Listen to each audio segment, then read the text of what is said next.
Shalom, pessoal. Tudo bem com vocês? O meu nome é Wallace Silva e este é o canal Biblicamente Falando.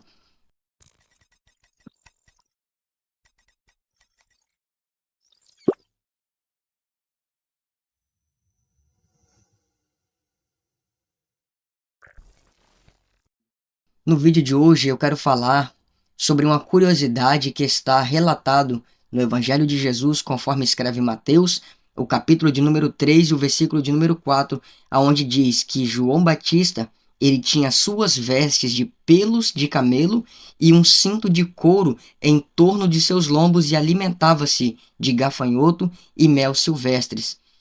Esse texto ele é um pouco polêmico e ele traz consigo algumas curiosidades, porque João Batista ele era sacerdote e ele era filho de sacerdote, então João Batista deveria se vestir como um sacerdote, porém João Batista ele se veste com roupas completamente opostas àquilo que ele deveria utilizar. A Bíblia diz em Levítico, capítulo de número 2, do versículo 1 ao 3, que dentre os animais impuros estava o camelo. Então o camelo ele era um animal considerado como impuro para um judeu. Então João Batista se apresentar no cenário com roupas de animal impuro era um choque na teologia judaica, era um choque na mentalidade do povo da época. Porém, João Batista ele não era alguém que andava na contramão da lei de Deus, mas João Batista era alguém que estava fazendo uma denúncia para o sacerdócio da sua época. Nós sabemos que o último livro escrito na Bíblia, o último livro da Bíblia, é o livro do profeta Malaquias, mas não só o livro escrito, mas também Malaquias ele foi a última cartada de Deus para a nação de Israel, porque após Malaquias vem um período que é chamado de período interbíblico ou período intertestamentário, que ele dura de 400 anos aproximadamente, aonde Deus ele não vai se manifestar em revelação, com sonhos, com profecias, enfim, que Deus não vai se relacionar com o povo de Israel. Depois desse cenário aparece João Batista, aparece Jesus e a história nós já conhecemos. Então, o livro do profeta Malaquias ele é muito importante para nós compreendermos um pouco acerca desse assunto. E essa roupa que João Batista ele usava estava denunciando características do sacerdócio da sua época. Por quê? Porque o camelo ele é um animal que ele tem o seu temperamento hostil. Essa é uma das características principais de um camelo. Então João Batista estava mostrando para o sacerdócio da época que assim como o temperamento de um camelo é hostilidade, é hostil, né? Ele tem da sua característica hostilidade, assim estava o sacerdócio da sua época. Eles estavam sendo hostis, o sacerdócio estava corrompido, estava falido, estava destruído e deturpado completamente fora dos preceitos bíblicos e dos mandamentos do Senhor. E assim como um camelo, que ele dura de aproximadamente entre 40 a 50 dias sem tomar água, assim estava o povo de Israel, sem ir na verdadeira fonte para saciar a sua sede. Nós sabemos que a palavra de Deus, ela é essa água que lava o nosso interior para uma regeneração. Cristo, ele se apresenta como a água, a fonte da água que jorra para a vida eterna. Em João capítulo 4, Jesus fala sobre isso. No livro do Apocalipse, capítulo 22, ele também fala sobre isso. Em João capítulo 7, do versículo 37 ao 39, Jesus também ele se apresenta como a água que jorra para a vida eterna. Então, nós sabemos que Jesus, ele é essa água. A palavra de Deus é essa água. E o sacerdócio da época não estava indo a Cristo para poder ter a sua sede saciada. Em Amós capítulo 8, versículo 11, diz que viria dias em que o povo teria fome, teria sede, mas não de comida, não de bebida, mas sim de ouvir a palavra de Deus. Então, esse tempo havia chegado naquela época. Esse tempo já tinha chegado ali naquele cenário. E João Batista vem fazer essa denúncia para aquele povo. Então, quando eles olhavam para as vestes de João Batista, eles olhavam para a roupa de João Batista, automaticamente era como se fosse um espelho. E eles enxergavam ali a sua característica espelhada na roupa de João Batista. Porque quando eles olhavam para a roupa de João Batista, era nítido a vergonha que eles estavam causando para o reino de Deus. E o cinto de couro que João ele usava era um cinto que ia em torno dos lombos. E quando as pessoas olhavam para aquele cinto, fazia lembrar a opressão que o jugo ele causava, né? Ele era colocado sobre os bois para fazer os animais de carga trabalharem juntos. Por isso que Jesus diz em Mateus capítulo 11, vinde a mim, todos os que estão cansados e sobrecarregados, e eu vos aliviarei. Tomai sobre vós o meu jugo, e aprendei de mim que sou manso e humilde de coração, porque o meu fardo é leve e o meu jugo é suave. Por que que Jesus fala sobre isso? Porque os líderes da época estavam subjugando o povo com uma carga mais pesada do que Deus havia instituído na lei. Eles estavam criando tradição em volta da lei, e aquela tradição era um fardo tão pesado, mas tão pesado, que Jesus disse que nem eles conseguiam carregar aquele fardo, e eles colocavam sobre as pessoas. Então, quando eles olhavam para João Batista com aquela veste de pelo de camelo, olhava para João Batista com aquele cinto de couro, era um convite ao arrependimento e à vergonha. Por quê? Porque quando eles viam as vestes de João Batista, eles enxergavam ali a sua hostilidade, eles enxergavam ali a sua falta de capacidade de ir até Deus através do único e verdadeiro caminho que é Cristo.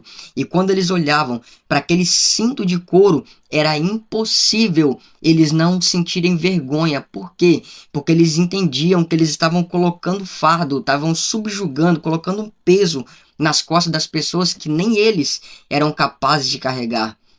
Então, João Batista, ele era um convite para o povo dizendo assim, ó, voltamos verdadeiramente para Deus, se arrependam e voltem para Deus. Como diz no judaísmo, façam techuvá, façam um retorno, não só uma mudança de mente, mas uma mudança de caminho, uma mudança de conduta. E o gafanhoto e o mel silvestre? O gafanhoto era tido como era um inseto que era tido como símbolo da destruição, conforme nós vemos em Joel capítulo 1 e o versículo 4. Então, alimentar-se de gafanhotos era mostrar que o devorador é devorado por Deus, é devorado pelo Senhor. Então, Deus, ele tem poder até mesmo sobre o símbolo de destruição.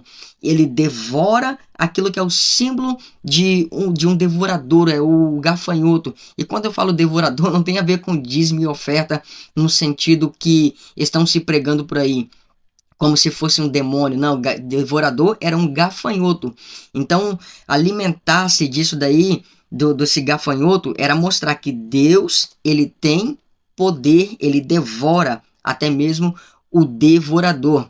Isso salienta que Deus, ele é poderoso, né? Lamentações capítulo 2 e o versículo 2. E o mel silvestre como alimento é o símbolo de Cristo, né? Que conforme nós vemos em Êxodo capítulo 16 e o versículo 31, aonde o maná é descrito com um sabor de mel, né? Então, essa palavra de Deus, esse Cristo encarnado, que é a própria palavra de Deus encarnada, ele é esse alimento. Então, conforme eu falei lá no início, Malaquias, ele foi a última cartada de Deus. E quando nós vemos ali a última tentativa de Deus com a nação de Israel, nós vemos no capítulo 3, versículos 8 em diante, que Deus, através do profeta, vai dizer que aquele povo estava roubando a Deus. E eles perguntam, né, como símbolo de ironia, de sarcasmo, ou não sei o que. Eles perguntam, mas em que nós te roubamos? E Deus diz, nos dízimos e nas ofertas. E quando eu falo sobre isso, eu não quero trazer sua memória aqui em dinheiro, eu não quero falar aqui sobre o que eles estão fazendo por aí, porque o que Deus estava dizendo ali para aquele povo através do profeta Malaquias: eu sou o Espírito e vocês não podem me roubar. Eu não preciso do dinheiro de vocês e o seu dinheiro não me compra. Então, quando diz que o povo estava roubando de Deus, não era no dinheiro, não era no dízimo, não era na oferta, não era no alimento, né? Porque o dízimo nem era dinheiro, era alimento, era o que eles produziam. Deus estava dizendo o seguinte: o dízimo e a oferta que é destinada ao templo é para manutenção do sacerdócio, é para manutenção do culto ao Senhor, né, do templo, e também para manutenção dos pobres, que são os órfãos, as viúvas e os necessitados. Então, quando Deus diz que vocês estão me roubando, vocês não estão roubando o dinheiro, mas vocês estão roubando a minha autoridade de governar, de suprir a necessidade dos necessitados. Então, o povo, ele estava ali se enriquecendo, eles estavam trazendo para si o benefício que deveria ser repartido. Era basicamente o que Deus estava falando em Malaquias capítulo 3. Vocês não estão fazendo com o dízimo e com a oferta o que foi instituído por mim para ser feito. Então nós já vemos ali, desde o livro do profeta Malaquias, Deus, ele direcionando o povo ao arrependimento, ele chamando, convocando o povo ao arrependimento, porque aquele povo estava fazendo mau uso de algo que deveria ser um benefício, que deveria ser uma bênção para todo o restante da nação. Então nós vemos ali o caráter do sacerdócio como já estava desde o profeta Malaquias. Nós vemos ali a corrupção da liderança desde o profeta Malaquias, e isso com o tempo só foi piorando. E a Bíblia diz que, não havendo profecia, o povo se corrompe. Então, se não havia mais profetas no período interbíblico, desde Malaquias até Mateus, imagine como estava o coração daquele povo, imagine como estava aquela nação. E isso eu não generalizo, porque nós vemos homens e mulheres piedosos ainda no tempo que Jesus ele nasce. Nós vemos o exemplo de Simeão, nós vemos o exemplo de Ana, a profetisa, né? Nós vemos ali o exemplo de Zacarias, de Isabel, de José, de Maria, enfim, são algumas pessoas que eram remanescentes dentro da nação, mas de forma geral, o sacerdócio estava corrompido, e o maior embate de Cristo era com a liderança, o maior embate de Cristo era com os sacerdotes da época. O problema dele não era com o farisaísmo, o problema dele não era com o judaísmo, o problema dele não era com a lei, o problema dele era com aqueles líderes que estavam corrompendo a justiça de Deus. O problema dele era com alguns fariseus que estavam acabando com o sistema religioso da época, porque já não se julgava mais conforme a reta justiça de Deus, já não faziam mais justiça aos pobres, e o povo estava enriquecendo, o povo estava vivendo não pela fé, mas vivendo da fé dos outros, vivendo da fé dos fiéis. E aqui vale uma nota: nos dias atuais não está diferente. O sistema religioso hoje está corrompendo a lei de Deus. O sistema religioso está corrompendo os mandamentos de Deus. O sistema religioso está corrompendo aquilo que Deus instituiu como sagrado para alimentar pobre, viúvo e necessitado. Mas nós não vemos isso sendo feito. Por quê? Porque certos pastores, não estou generalizando, porque dentro da igreja existem bons pastores, sim, existem fiéis pastores, sim, mas na maioria dos casos, na maioria esmagadora, os pastores estão enriquecendo-se com os dízimos e as ofertas. E enquanto eles andam de carrão, luxando casarões, fazendo viagens, os pobres, as viúvas e os necessitados no meio da congregação continuam sendo esquecidos. E eu estou para te dizer que, assim como Jesus fez quando ele entrou em Jerusalém, montado no jumentinho, aonde toda a nação ovacionava Cristo, dizendo: Baruch Rabá Bishem Adonai, bendito o que vem em nome do Senhor. Quando aquele povo ovacionava Cristo, que ele desce do jumentinho, que ele entra dentro do templo, a Bíblia diz que ele vira as mesas dos cambistas, ele solta os pombos, ele faz, entre aspas, um escarcéu dentro do templo, porque a indignação dele era tamanha, conforme está escrito no livro dos Salmos, se eu não me engano no 69 ou é no 67, versículo 9, que diz que o zelo da tua casa me devorou, e aquilo consumia o coração de Cristo a ponto dele fazer o que fez dentro do templo. E está chegando dias em que Jesus novamente vai virar a mesa da igreja brasileira. Ele vai entrar no templo, ele vai começar fazendo juízo pela casa, porque na mente judaica, Jesus ele tinha que cumprir as duas partes da profecia que está em Zacarias. Ele tinha que entrar montado no jumentinho e ele tinha que derrotar os inimigos, fazendo cessar o arco de guerra, fazendo cessar os carros de guerra, fazendo cessar todo o aparato de guerra trazendo paz. Mas Jesus ele cumpre a primeira parte, que era entrar montado no jumentinho. Mas a segunda parte ele deixou para a segunda vinda. Por que ele não fez justiça primeiro contra os inimigos? Porque o juízo primeiramente vem na casa. Primeiro o juízo vem naqueles que são seus, para depois sim ele fazer justiça e juízo em quem está lá fora. Então tá chegando dias em que nós precisamos nos posicionar como João Batista para esta geração. Se vestir, entre aspas, de pele de camelo, se vestir com cinto de couro e se alimentar de gafanhoto e mel silvestre, para mostrar para essas pessoas que estão corrompendo o evangelho de Cristo que eles são uma vergonha para o evangelho, estão causando escândalo nas igrejas e as pessoas estão sendo desviadas de entrar por o caminho chamado Cristo e estão zombando da nossa fé. Por quê? Porque homens maus, homens gananciosos, estão se valendo de bens materiais que não lhes pertencem para enriquecimento pessoal. Então João Batista fazia essa denúncia para sua época.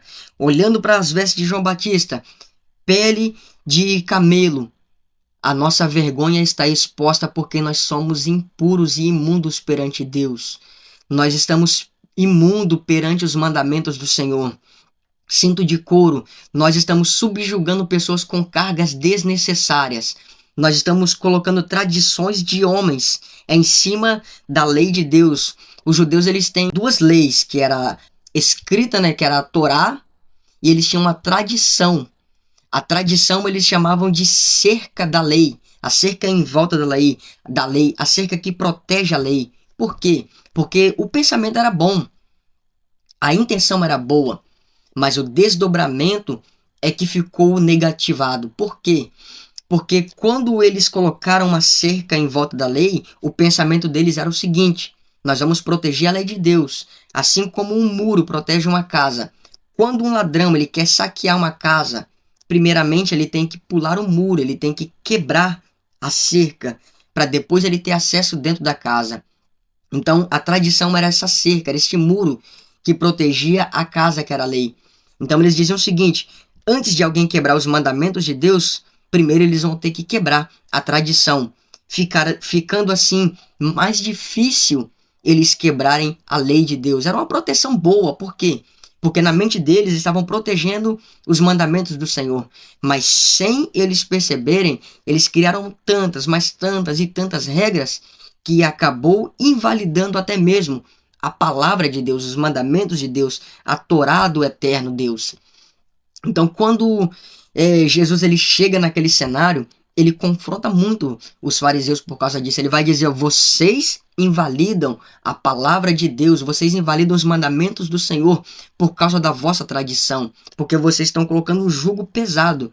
E Cristo, em Mateus 11, 28 ao 30, ele faz um convite para as pessoas que estavam cansadas e sobrecarregadas daquele peso, daquele fardo da tradição. Então ele diz o seguinte: venha até mim, porque eu vou ensinar como é que se guarda a palavra de Deus, os mandamentos de Deus, sem precisar de tradição do homem. Apesar que Jesus se valeu da tradição, Jesus citou muitos elementos da tradição judaica. Porém, quando aquela tradição conflitava os mandamentos e a palavra de Deus, era melhor ficar com a palavra de Deus, e não era o que os líderes faziam naquela época. Então Jesus ele convoca a nação de Israel a vir até ele, aprender com ele, aprender sobre ele, para que aquelas pessoas pudessem sentir como é prazeroso os mandamentos de Deus e falar como os salmistas falaram várias e várias vezes, A lei de Deus ela é perfeita, a lei de Deus ela é boa, a lei de Deus ela é doce no nosso paladar, ela é agradável a nós, ela não é um peso, ela não é um fardo. Os homens, com suas tradições, é quem fizeram a lei de Deus se transformar nesse fardo. Então eles olhavam para a roupa de João Batista e era um espelho, era nítido. Nós somos a vergonha para os mandamentos de Deus, porque nós colocamos tradição que não vem de Deus em cima da palavra de Deus. Quando eles olhavam um cinto de couro, eles viam isso. E quando eles olhavam para as roupas, as vestes de camelo, nós somos impuros e imundos diante de Deus. Por quê?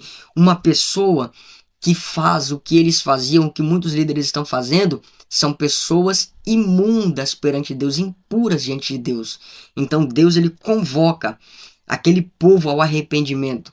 E Deus ele está convocando nós ao arrependimento por esses dias. Deus está chamando a gente para voltar para o verdadeiro evangelho. Deus está nos chamando a voltar, a retornar para os caminhos do Senhor. E aqui vai um conselho para os líderes que estão fazendo mau uso dos dízimos e ofertas que estão entrando na igreja. Começa a olhar para os pobres necessitados. Fazer missão não é só na África. Fazer missão não é só na Índia. Fazer missão não é só no Japão. Para lá também eles precisam, mas fazer missão é dentro da própria congregação a qual você pastoreia. Porque dentro da congregação que você pastoreia, tem pessoas que não têm um alimento para comer. Tem pessoas que não têm um leite para dar para os filhos. Tem pessoas que estão com aluguel atrasado. Tem pessoas que precisam dessa ajuda. E o dízimo e a oferta bíblico são para a manutenção do sacerdócio, do culto e dos necessitados no meio da congregação. Então fica aqui essa reflexão. Que Deus abençoe grandemente em Cristo Jesus.